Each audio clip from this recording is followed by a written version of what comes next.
최근 스코틀랜드의 한 학교에서 학생이 수업 시간에 쫓겨나야 했습니다.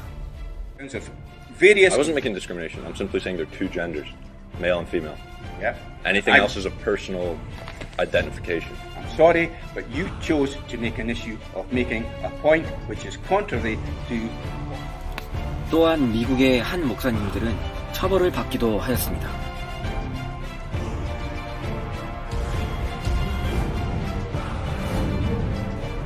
이러한 일들은 국가의 정책에 의하여 일어난 일로 남녀 성별 외에 다른 성별을 인정하지 않음을 차별의 이름으로 교회나 학교 등에서 처벌을 받은 것입니다.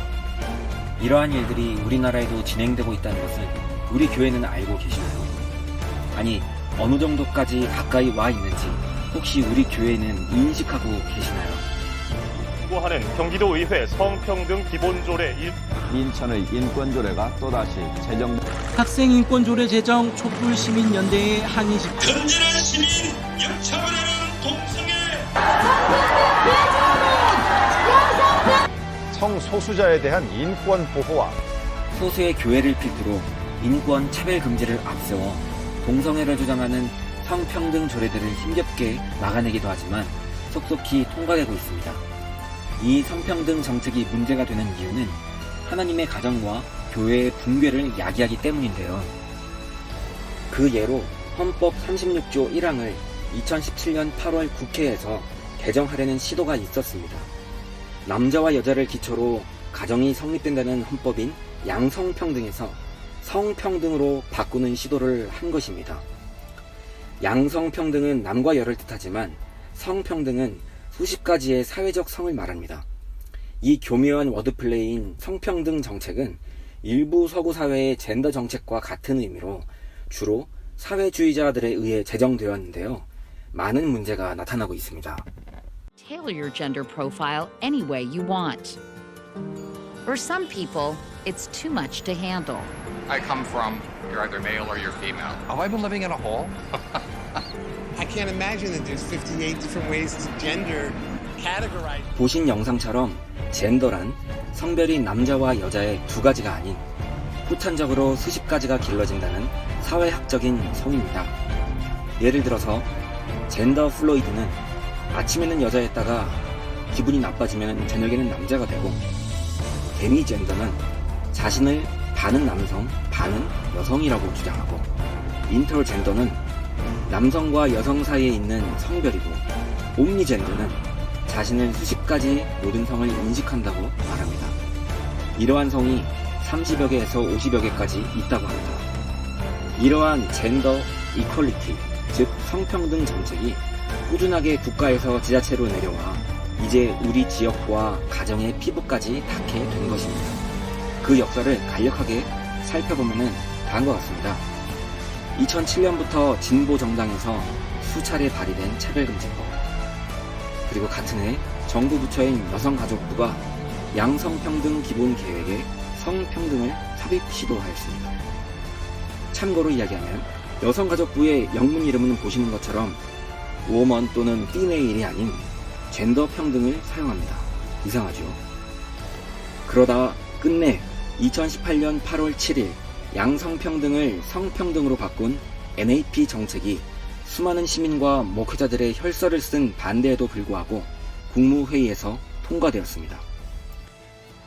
이를 기점으로 이하의 각 지방자치단체의 이름만 바꾼 독소 조항인 성평등 정책이 지금까지도 발의되고 있고 또 발의될 것입니다. 가장 최근인 지난 7월 16일에도 경기도 성평등 조례들이 통과되었습니다. 이는 성평등 정책이 고스란히 반영되어 학교는 물론 교회와 선교단체까지 동성애자와 트랜스젠더 등을 채용하도록 강요하는 차별금지법과 같습니다. 다음 세대의 아이들과 기관에 이미 직접적으로 젠더의 교육이 진행되어지고 있습니다. 아이들은 물론이고 여성들 또한 더 위험해지는 일들에 노출되고 있습니다. 서구의 사례에서는 남성이 여성의 농구팀에 들어가서 불평등한 활약을 하기도 합니다. 아주 최근인 7월 11일자 월스트리트 저널에 따르면 여자 육상 선수 셀리나 소울은 55m 청소년 여자 육상 경기에서 스스로를 여성으로 인식하는 남성 트랜스젠더 선수에게 압도적으로 우승을 빼앗겨 모든 노력이 물거품되었다고 말하기도 하였습니다. 이러한 젠더를 앞세운 성평등 정책에 대해 수많은 전문가들이 지적하고 있는데요.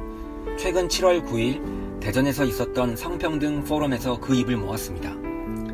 여성가족부는 젠더 이퀄리티를 인정하고 혼용하고 있다. 이렇게 성평등 정책으로 대체되면 성별과 가정의 의미가 통째로 바뀌게 된다. 그렇습니다. 우리 아이들과 가정, 교회의 질서에 직접적인 영향을 주는 것이 눈앞에 다가왔습니다. 특히 교회의 이 문제가 단순하지 않습니다.